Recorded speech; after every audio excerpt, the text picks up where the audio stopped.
नमस्कार, मी अमर मधुकर पोळ.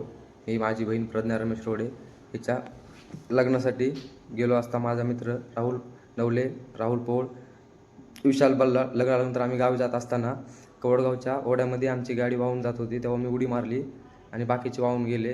रात्रीची वेळ होती. त्यानंतर मी आमच्या गावचे सरपंच सुभाष नाटकर यांना कॉल केला आणि त्यातच बसलो होतो. काही वेळानंतर मला पोलिसांच्या सायरनचा आवाज आला आणि मी त्यांना सायरनचा आवाज ऐकून जोरजोरात ओरडलो. तेव्हा त्यांचे टॉर्च वगैरे दिसल्यानंतर मला जरा बरं वाटलं. तेव्हा त्यांनी माझ्याकडे आले. पहिल्यांदा दोरी वगैरे फेकली, तेव्हा ती पोलीस ते दोरी वाहून जात होती. त्यानंतर त्यांनी दगडाला बांधून फेकली, ते पण ते वाहून जात होती. नंतर पाईप फेकला त्यांनी, ते पण वाहून जात होता. तेव्हा पोलिसांनी स्वतः रस्सी घेऊन पोहत माझ्याकडे आले, माझ्या कमरेला बांधली आणि मला बाहेर काढलं. मी राहुल सटवाजी नवले.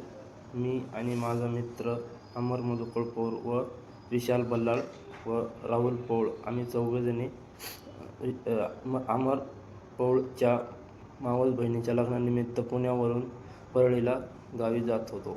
गावी गेल्याच्यानंतर लग्न झाल्याच्यानंतर आम्ही एक दिवस अमरच्या गावी राहण्याचा निर्णय घेतला. त्याकरिता आम्ही परळीहून डिग्रसला येत होतो.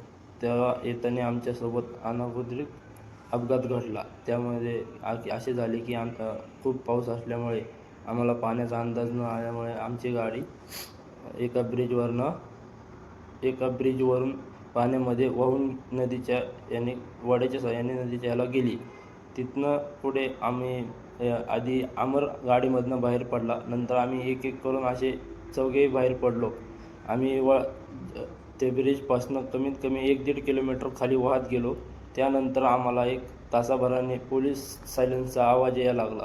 मग त्यानंतर आम्ही खूप मोठमोठ्याने आवाज देऊ लागलो. त्यानंतर त्यांनी अमरला आधी बाहेर काढले असे ते माईकमध्ये सांगत होते सर. मग ते ऐकून आम्हाला अजून तिथे थांबण्याचा हे झाला. त्यामुळे आम्ही थांबलो आणि त्यानंतर पोलीस सहकारी व तेथील गावकरी मंडळी यांच्या साहाय्याने आम्हाला सकाळी बाहेर काढण्यात आले.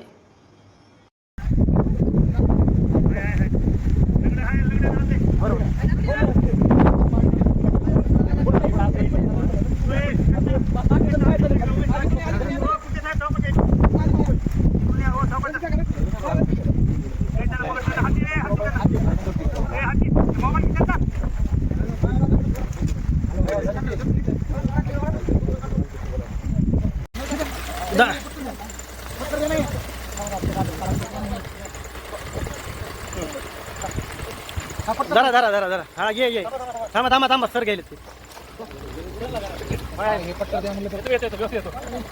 सर थोडं सर का त्याला येऊ द्या थोडं